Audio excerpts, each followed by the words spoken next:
You're listening to Answers for the Family with Alan Cardoza, right here on LA Talk Radio. Greetings to all of you listening around the world, and a warm welcome as we bring you another edition of the Answers for the Family video show. I'm your host, Alan Cardoza, and if you're a regular listener, thank you for joining us once again.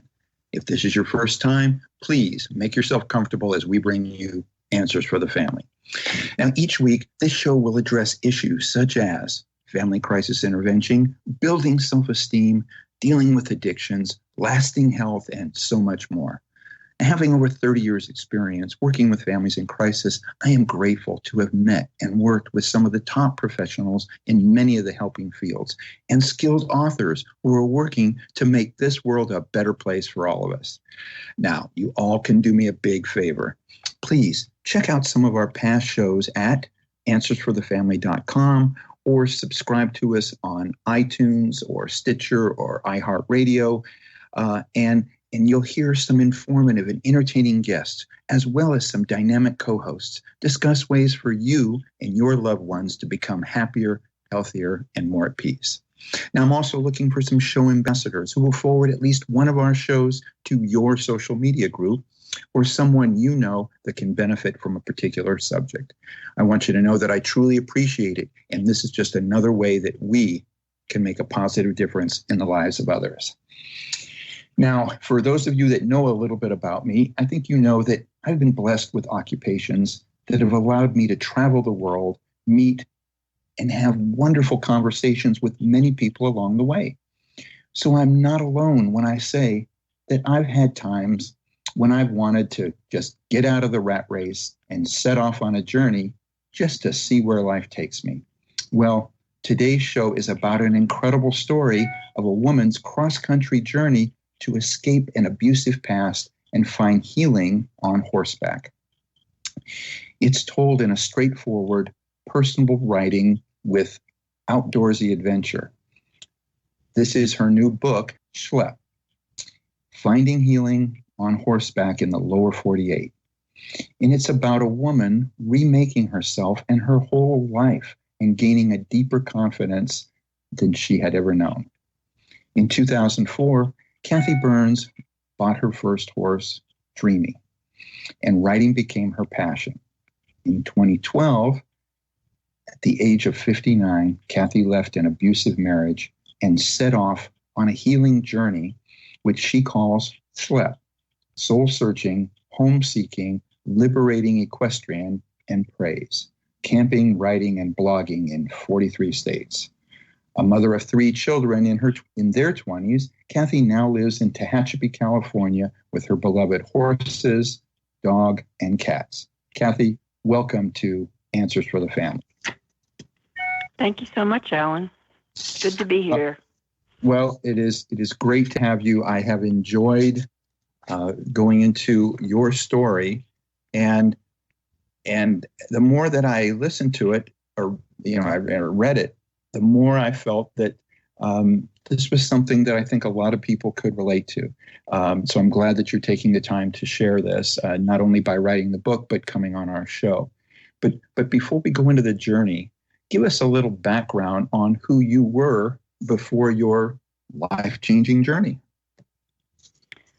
Okay, well, I had been a successful New York City businesswoman and met the man of my dreams. I was about 35 when we got married, and we had 3 kids together. I moved from New York to Chicago and then to California with him.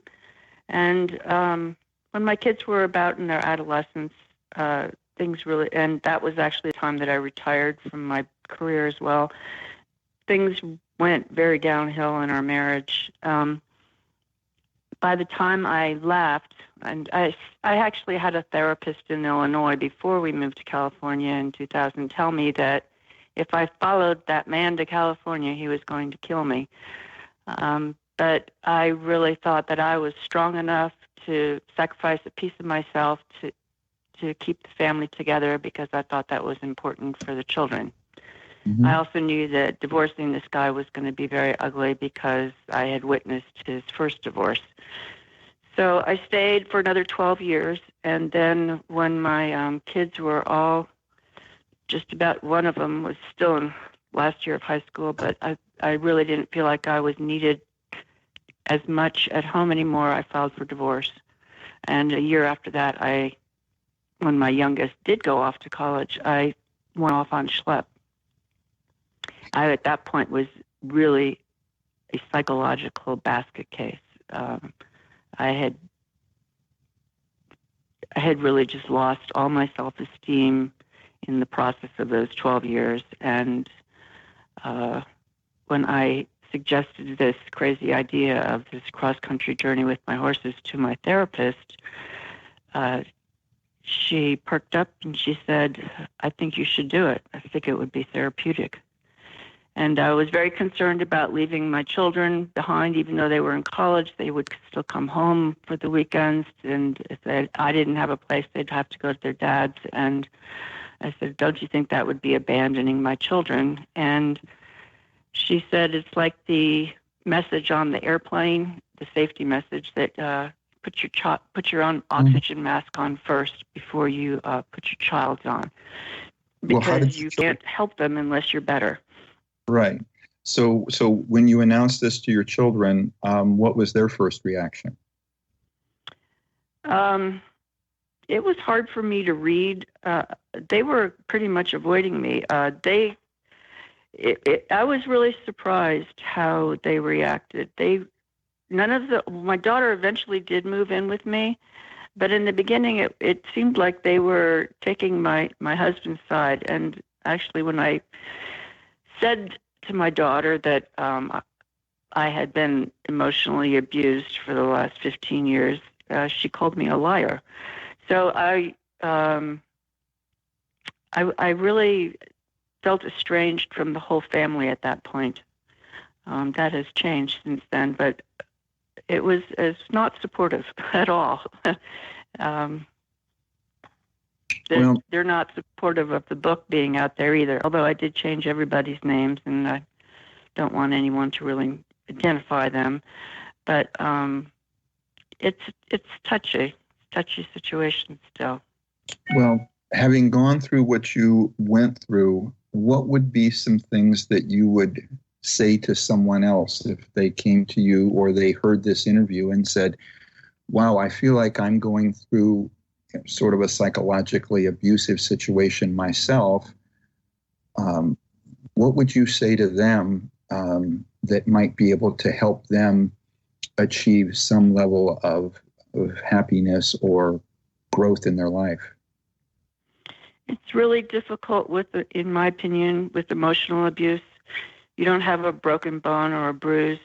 And the way that, from the women that I've spoken to that have also gone through this, it starts very slowly, and it's subtle, and it gets worse and worse and worse. And so there's no line in the sand, you know? It's like, okay, if he does this, I'm gonna leave. I was in therapy all of this time, and I had at least 5 different therapists and my doctor tell me to leave this guy. And that was either from they'd met him, or they were watching my decay. And actually the children's therapists even told me that the home was toxic at this point to the kids. And so, but none of them did I listen to. And I've heard this from people that work with women's shelters. Until the woman has made up her mind, yes, this has crossed the line, I need to get out and save myself, there's not much that you can do to persuade them. It's almost like, I think that and there's a book called The 12 Agreements, and halfway through my journey, someone had lent it to me, and there's a section in there that I quote in my book that it's something to do with, it's got to do with your own self-esteem, and you will tolerate abuse neglect, and that sort of thing, up to the point where you feel that you're deserving of it. Now, that might sound harsh, but, we all carry around traumas from our childhood and our teens that maybe we've stuffed or forgotten, but they're still in our subconscious and they're affecting our self-esteem.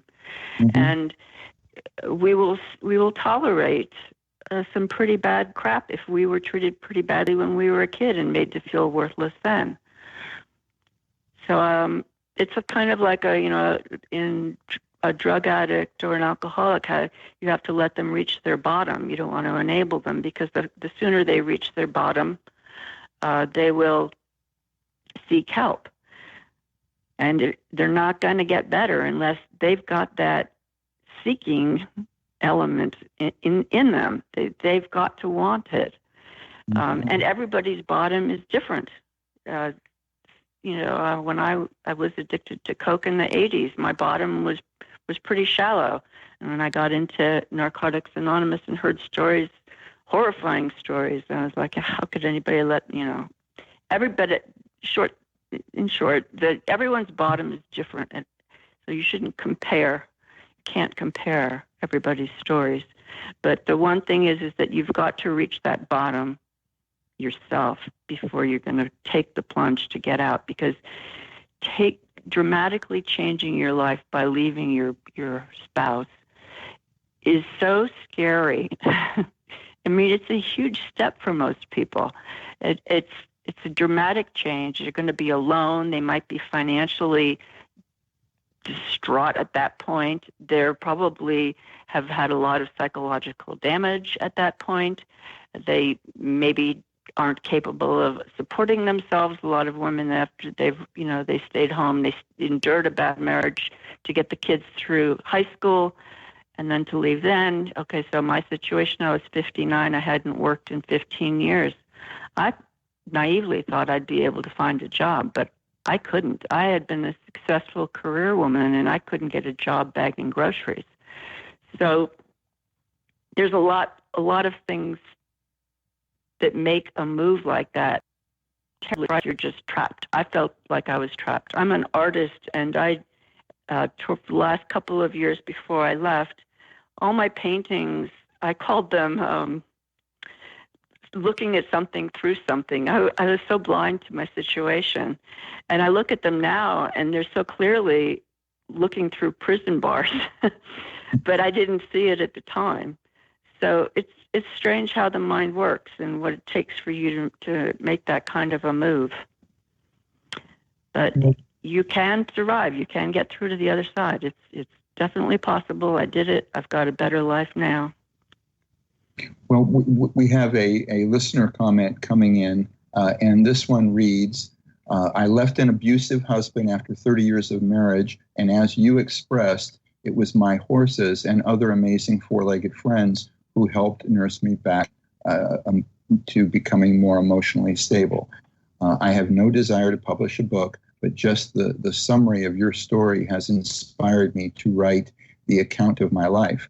I would like my grandchildren and the generations to come to know my journey, and that one can endure hardship and come out the other side whole and filled with gratitude. I purchased your book, and I am so excited to read and share it. Perhaps it will help me to finding the right words to deliver my own message. And this is from Julie in Arizona. Oh, that's so cool. When I hear those stories, or when people PM me on Facebook, the women that are in the midst of the transition, I want to just reach out and hug them, and I'm like, this is who I wrote this book for. You can do this. The healing power of the horse is incredible. It's definitely a thing.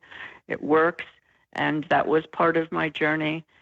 And I'm just so happy when I hear that people are inspired by it. As far as writing her own story, I'm assuming she's not a writer, and neither was I. So what I did, and you might want to try this, is I journaled. I was not a journaler up until that point, but somebody before I left said, made the suggestion that I should journal. And so I did. And then a lot of that journal ended up on a blog, but a lot of it was very private stuff.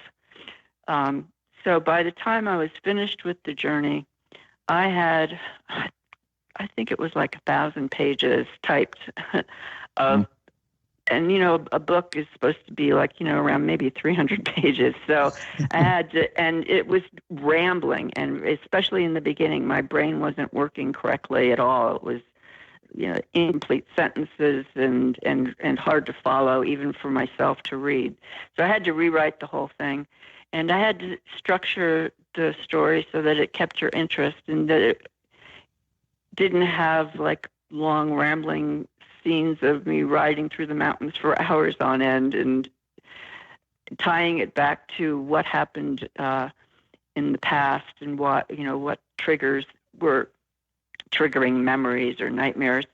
And so what I did was I hired a private writing coach. You could do that, or you could go take a writing class. There are formulas for structuring a book that need to be followed if you're going to keep the reader's interest and get them to finish it. And I hired a wonderful woman in Los Angeles, Terry Wolverton, and she worked with me one-on-one, and she worked with me for a couple of years on it. And I could not have put that book together without her. Well, and so let's talk a little bit about the journey itself. And one of the things, because you mentioned you were a very successful businesswoman in New York. Okay, most people, when you think of somebody in New York, you don't think of camping. So no. So no. So how much experience with camping did you have before this trip? I had never gone horse camping before. I'd never even owned a truck before. The trailer that I pulled was ginormous. So just the hauling, driving the rig was a huge challenge. I had gone on some packing trips up in the Sierras, but they were completely taken care of by the workers, the wranglers. All we had to do was ride from one place to the next. They'd set up camp and did all the hard work. So I did take a test trip this summer before I was going to leave, just to see what I still needed to work out and figure out. I didn't understand how the trailer worked. I needed experience driving it. So I hauled up to an EGALA clinic. EGALA is horse therapy, which is something that I'm into. I would like to actually do it here on my ranch. But and I had so many problems on that trip, major problems. I wrecked the trailer, and the horses did not get hurt. But I came back to Pasadena, and I took private truck driving lessons after that point, and I spent hours in the Rose Bowl parking lot practicing driving it. It was the biggest challenge was the dealing with the trailer and the truck, how all the systems on the trailer worked. My fear driving, especially since my precious horses were in the trailer. And but I learned from that little test trip a lot of things. So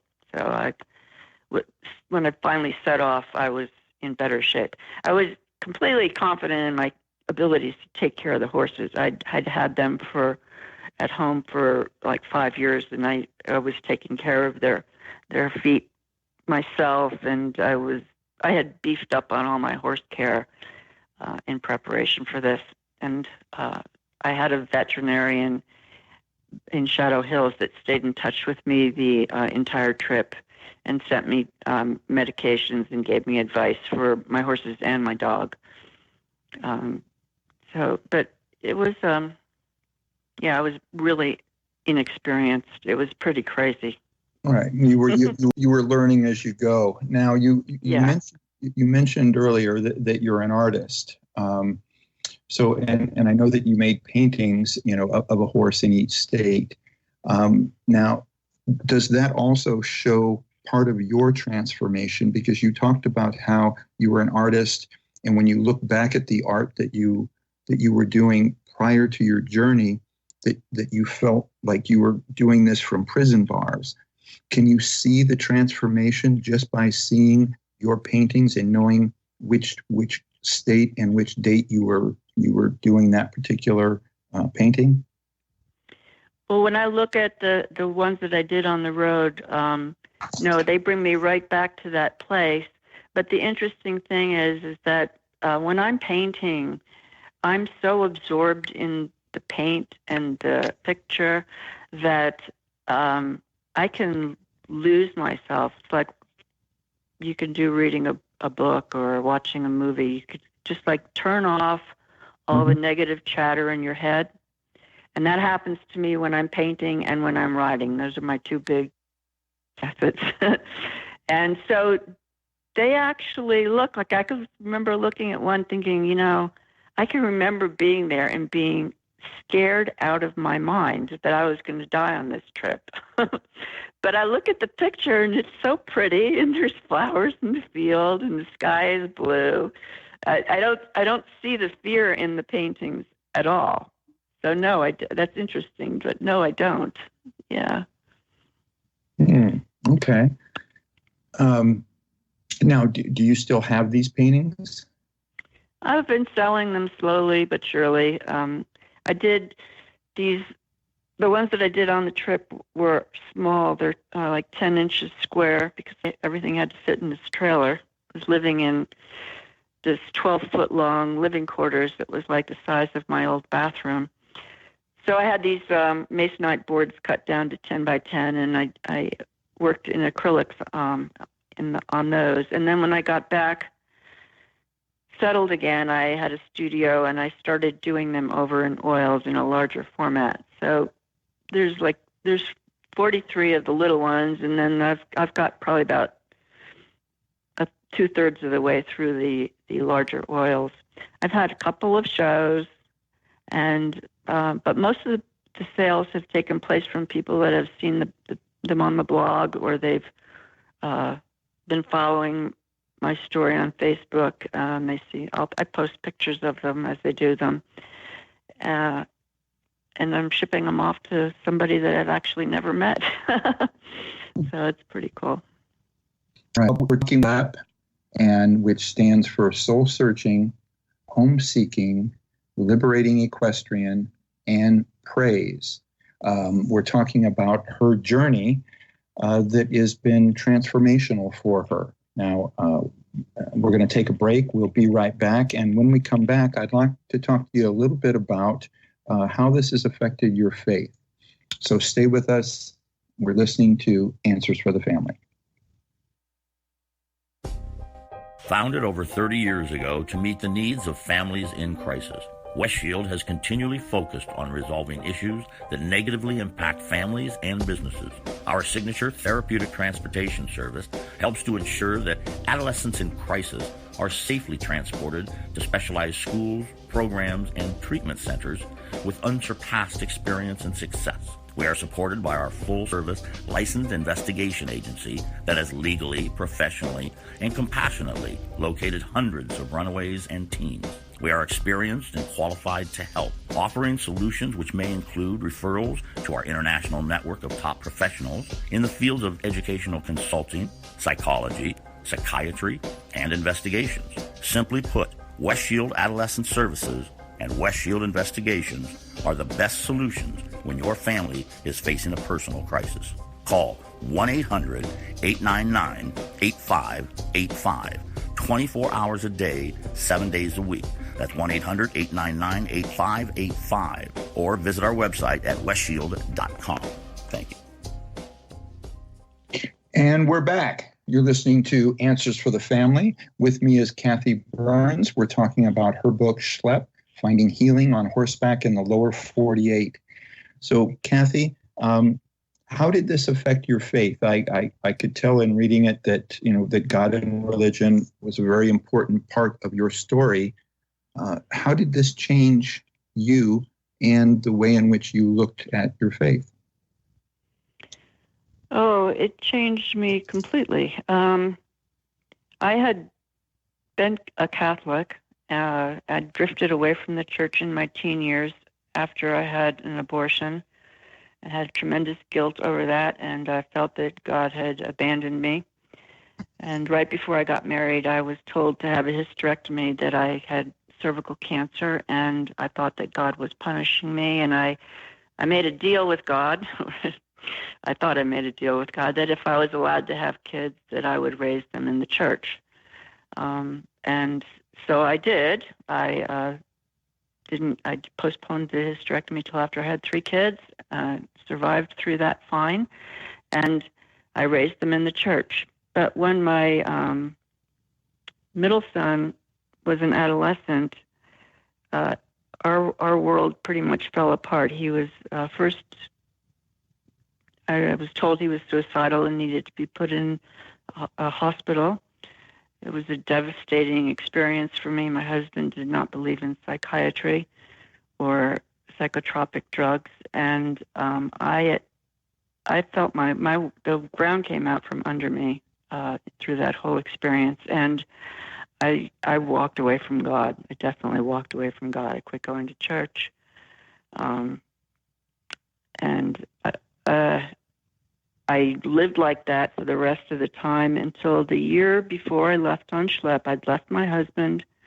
My daughter eventually moved in with me, and she had continued going to church through all this, but she had switched to one of these newer Christian churches, and she, that summer, asked me to go to church with her, and I did. And I was so moved by the service. It was the new Christian rock music, which I'd never heard before.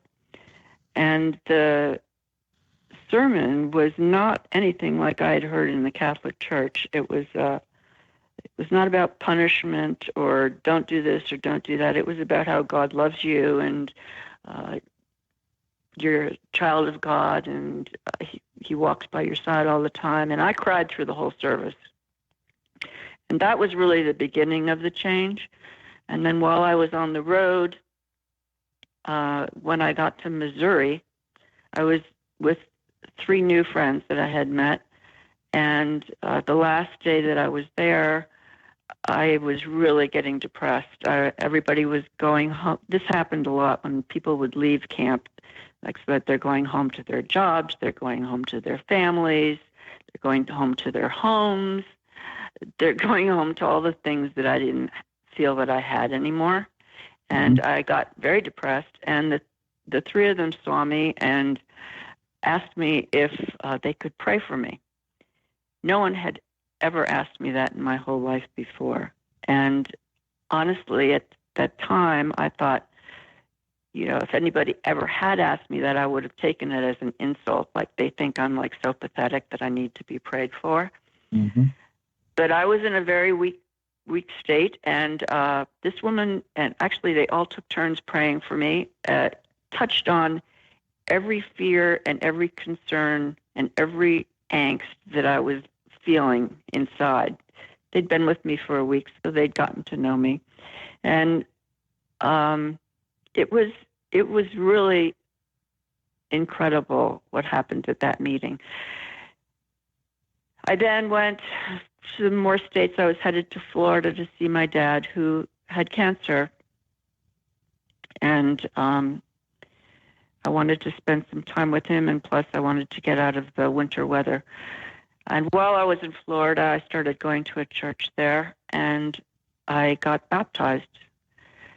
And that was, again, earth-shattering. It was earth-shattering to me. I know it's not like that for everybody, but for me it was like I felt like when I came out of the water, I had been washed of all the sins of my life. And I believe me, from the time of my abortions to the time I got married, my life was filled with lots of sins.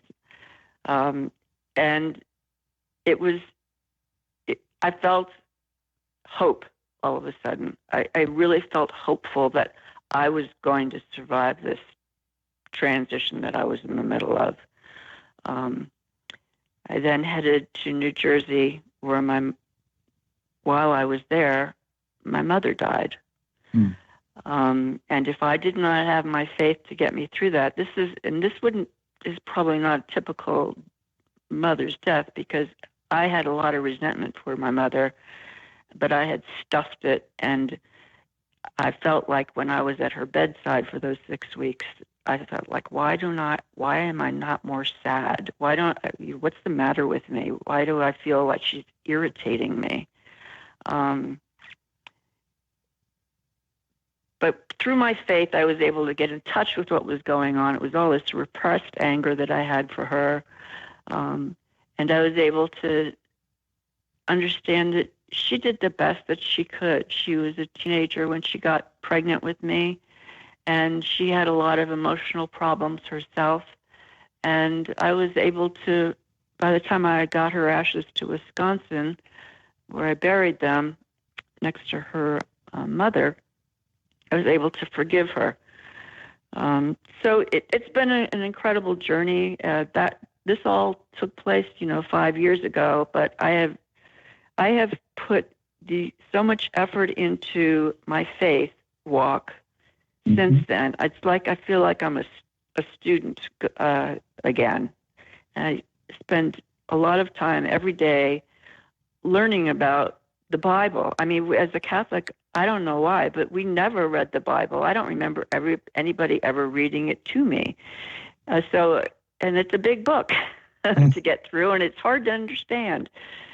So I subscribe to podcasts. I go to church, and I go to the kind of churches where they actually spend a lot of time talking about a small piece of Scripture and then explaining it and how it relates to our life today in a completely different civilization than it was written in. And it has just changed me. I noticed in the beginning I would say things, and then as the words came out of my mouth, I was like, where did that come from? I'd say, things that sounded like a Jesus freak to me. I mean, and that wasn't like a good term for me at the time. But people say I am a Jesus freak now, and I suppose I am. I've got it tattooed on my hand. So now, let me ask. So now you said that a lot of the spiritual transformation came with your daughter taking you to her church. Was this right before, during, or right after your 13-month journey? It was the month before I left on the journey. Okay. I left in September, and she took me to church that summer. Wow, that sounds like the timing was perfect then. Yeah, the timing, in hindsight, it felt like chaos. Everything felt like chaos at the time. But in hindsight, the timing of everything was perfect. It really was.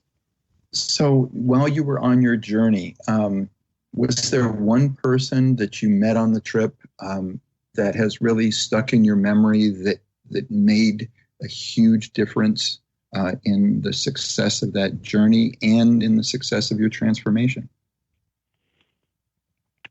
People ask me this all the time. There were a lot of people. There was the pastor that convinced me I should get baptized in Florida. There was a guy in Arkansas when I got lost out on the trail, and he came out and rescued me, and he spent a lot of time with me, riding with me, telling me about trail safety, some things that I just wasn't aware of, that I should get my horses shod because it was so rocky there. There was a guy in Idaho that I spent a week with him, and he taught me all of the different systems on the trailer. There was the prayer circle in Missouri, the women, and actually in every state, the women that I met that would listen to me, my sob story, and then they'd tell me their story, which was 90% of the time much worse than mine. And I would feel like, oh, wow, and look at them. They're doing pretty darn good. So we were inspiring each other. It was, there were so many people, and it was the people thing that changed me the most. All of these people, because I felt like I could start to trust people again. That there are good people out there that love and care about each other and will help you when you're in need. You know what? I want to thank you for sharing that, because I completely agree. And yet, if people spend their time watching, the mainstream media and and political jargon and things like that, you'd think that people were all horrible. So I love the fact that you're sharing that, and that's part of what this show is about, is that we want to reinforce that fact. We want to reinforce how kindness flows through people. We have people like Gabriella that is traveling around the world, promoting that. This is, again, when I was reading your story and saying, this is so much more what is real than what people are seeing on television. So I'm just so glad that you shared that. Yeah, that's one common comment that I get about the book from people that have read it, is that it's so honest. Yes. And that always surprises me when I hear that. It's like, well, yeah, of course. Why would I lie? But, I know now I get what they're saying. I don't watch television. I watch very, very little television. Good. There is so much bad stuff on TV, honestly. In general, people that are into horses are a different breed of people, I also believe. And also when you get out of the cities. I had always lived in the cities, so this was like a whole new element for me. These women, I was meeting women that were 20 years younger than me that already had grandkids, and my kids were in college. It's completely different. People get married younger, they have kids young, the families stay around in the same town, and they help and take care of each other. And not that they don't have problems, because they definitely have problems. They have huge drug problems in their small towns. But especially a lot of them were had more faith. I don't think I met anybody the whole 15 years I was living in La Cañada that was really what I would consider following Jesus or doing outreach to help disadvantaged people. They might be writing checks and giving money, but that's not the same. It's not the same as like being nice to the person that's checking you out at the grocery stand. I mean, like every little thing, every little encounter with people, you should be looking at them as God looks at them. They're a human being. They have a story too. They might be in pain right now too. And how would you feel if you were in their shoes? You should treat everybody the way you want to be treated yourself. I got that right. Well, yeah, and again, as I said in the very beginning in the introduction, one of the first feelings that I got from the book was straightforward, which then goes right into with being honest. Now we have another listener comment, and this one reads, I haven't heard the word Shlep since I was a kid in the 60s, and it brought back a flood of funny memories. As a kid in New York City, I remember telling my friends who lived in buildings with elevators that my nickname was Shlep and Fetch It, typically up 6 flights of stairs. And it says, back to your book, what a feat that was, traveling cross country by yourself with a horse and trailer in tow. Thank you for sharing your experiences and your faith. I finished your book last night, and it was amazing. And this is from Nancy in Florida. Oh, that's so nice to hear. Yes, no, it definitely is a play on words. The Yiddish word has a C in it, but I wanted to make it now I forgot the word. What's it called when the letter stands for something? Anyway, I couldn't come up with a word. An acronym. And an acronym, yeah, that's it. I couldn't come up with a word for C. But I lived for a long time in New York City. I was in sales in New York, and I had a lot of Jewish friends. Don't really know hardly any Jewish people in California for some reason. I guess I'm not in the right town. But they always were talking about schlepping their crap from one place to the next. and it just becomes like part of your lingo when you're living in New York. And so I used it all the time.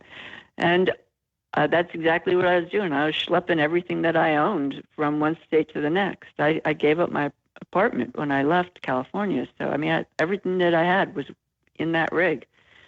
So it definitely was schlepping. Somebody at one point said, "Oh, if you write a book, what are you going to call it?" And I said, "Well, I'd call it Shlep because that's what I'm calling the trip." And they said, "Oh, no, that's too boring. It's got to be something, inspirational." I was like, well, that's kind of how I felt. Like I was just schlepping from. I did not feel like this was an adventure. People talked about how it was like this grand adventure. My father included. My father, who financed it for me because I was broke. He called it this grand adventure, and that it was the adventure of a lifetime.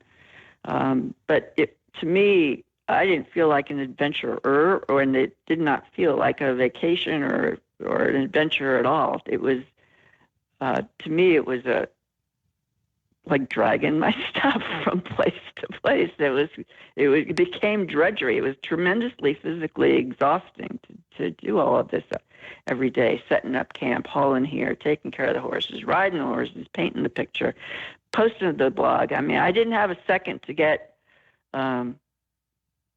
lazy. So anyway, well, it sounds like it was.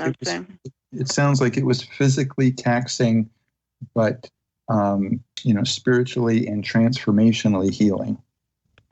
Yes, and I think the physically taxing part was actually healing as well.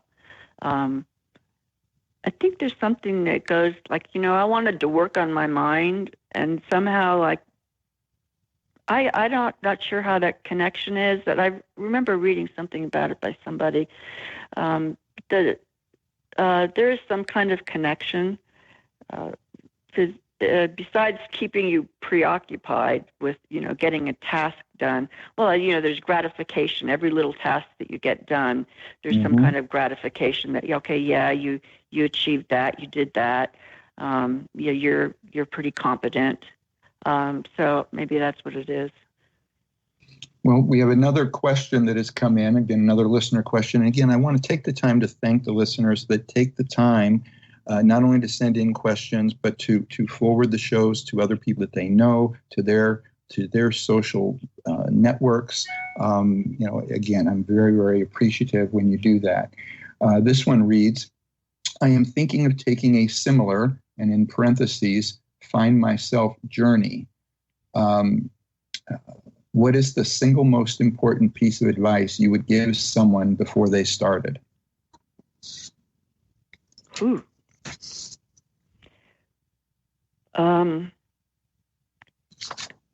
I've said this to a lot of people. It was something that my dad said to me. Do it before you're too old. And that was really like, a good push. Also, do it for yourself. Do it. I mean, to me, this was like my shortcut therapy plan, and it worked.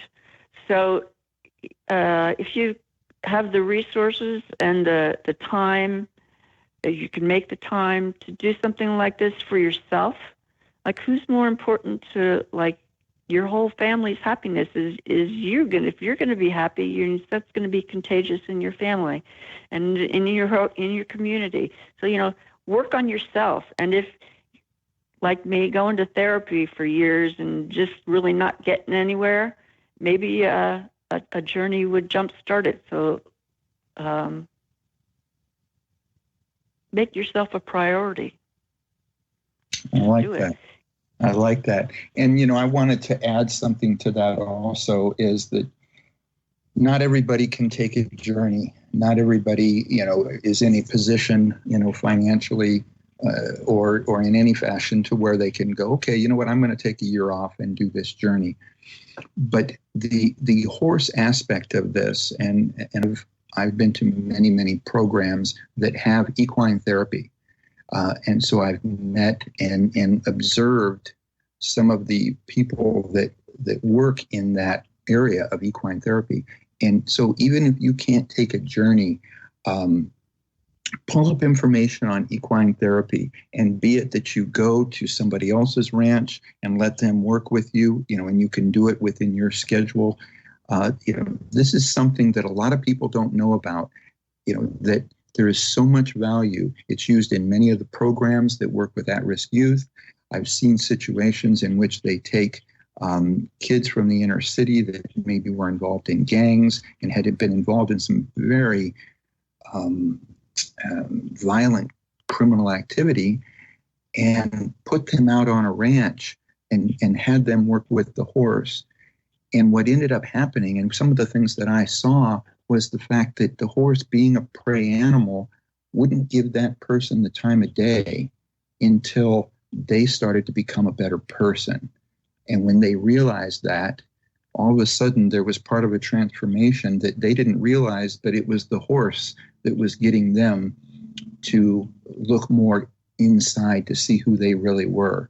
So there's so many aspects of this journey that you've taken, and I love the fact that there's the spiritual growth, there's the communal growth, that what you talk about in regards to meeting wonderful people.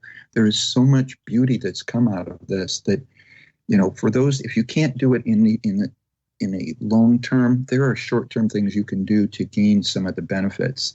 Would you tend to agree with that?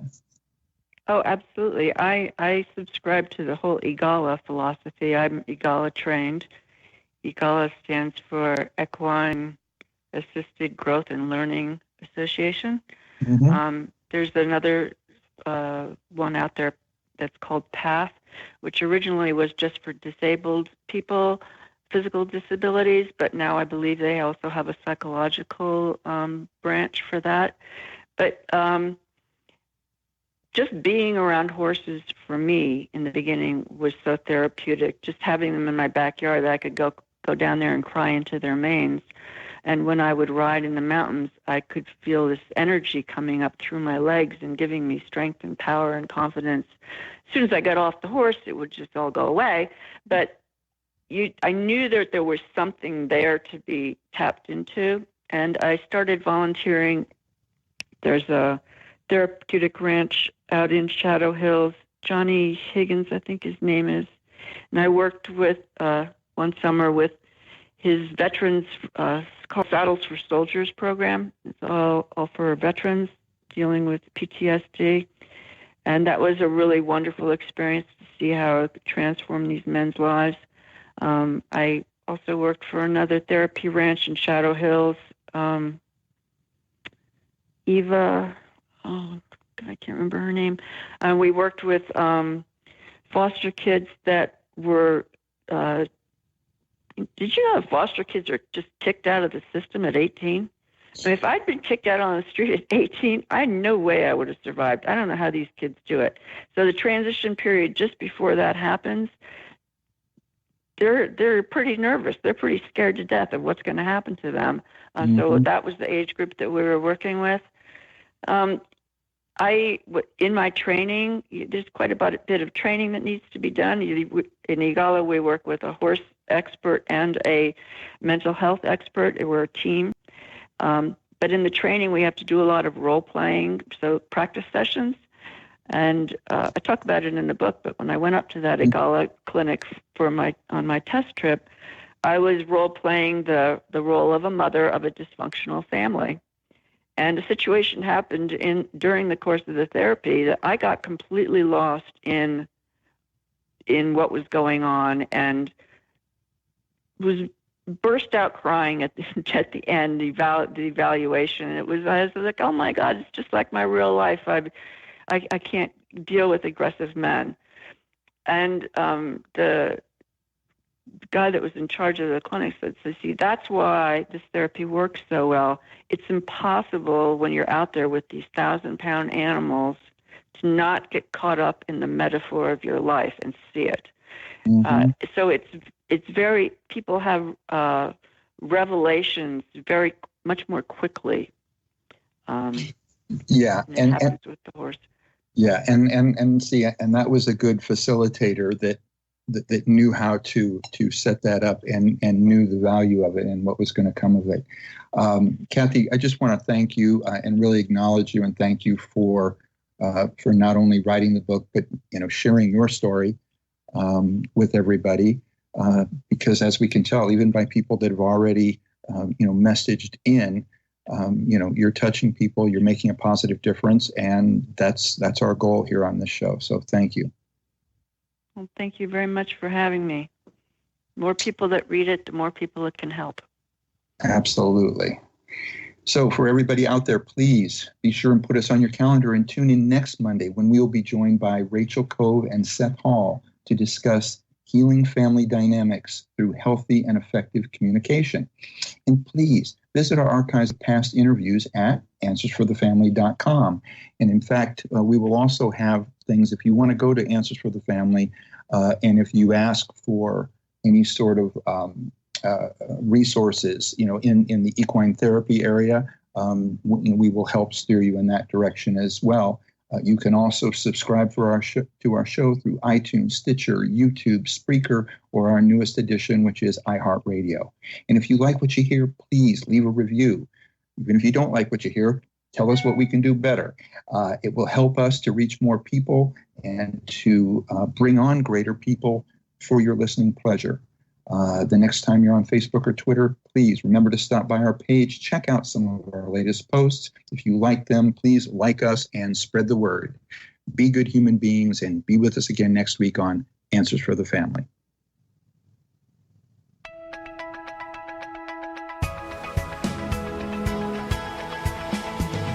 You're listening to Answers for the Family with Alan Cardoza, right here on LA Talk Radio.